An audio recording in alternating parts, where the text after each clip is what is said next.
Hi, I'm John Barber, Editor-in-Chief at IDW Publishing, and welcome to Barber Shop. I've been a fan of cartoonist Shannon Wheeler for longer than, well, probably than either of us would care to admit.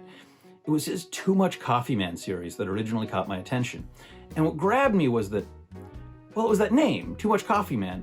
But to me, it sounded like a one-note premise, like one of those things somebody comes up with and sure, it's clever and gets some quick attention.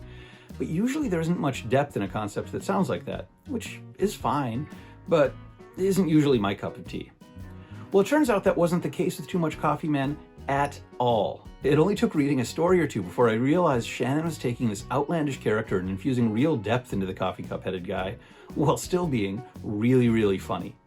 That's a long time ago, and in the intervening years, Shannon's become an Eisner Award-winning New Yorker cartoonist.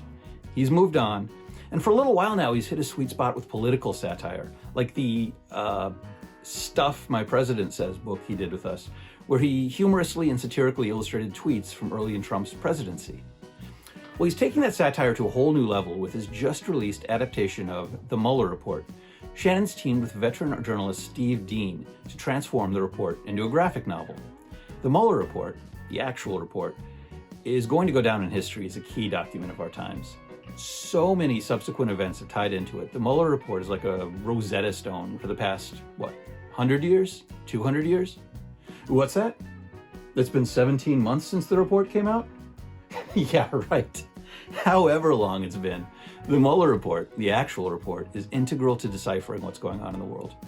What's in the report, what's not. How the report itself was characterized and mischaracterized. What's been redacted, and what's come to light in the last 17 months. Shannon and Duin have taken the dense 400-page document and turned it into a witty, readable, and almost breezy 200-page graphic novel. This isn't just a matter of adding pictures and cramming stuff into comic book pages. Shannon and Duin have crafted a funny but accurate reaction to and analysis of the report. It's like reading a funny political podcast. It's sometimes shocking, but it's never dull, and it never feels overly dense, but neither does it skimp on the facts. This book exists to not only satirize, but to inform. Editor Justin Eisinger has spent countless hours tirelessly fact-checking and working with Shannon and Duin to make this project come to fruition, and to be the book they all dreamed it could be. The Mueller Report, and this time I mean the graphic novel, is a fun, funny, and engaging way to educate yourself on one of the most important documents of our time, and it's made by some really dedicated and exciting creators.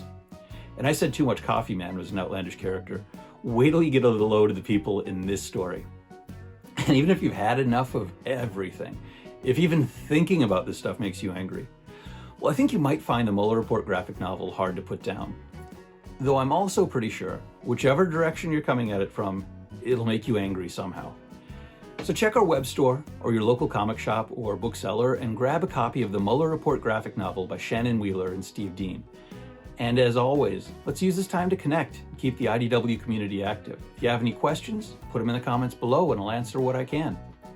That's all for this week. Remember, you can keep up with IDW on social media and check back here every week for news and updates. Thanks for watching.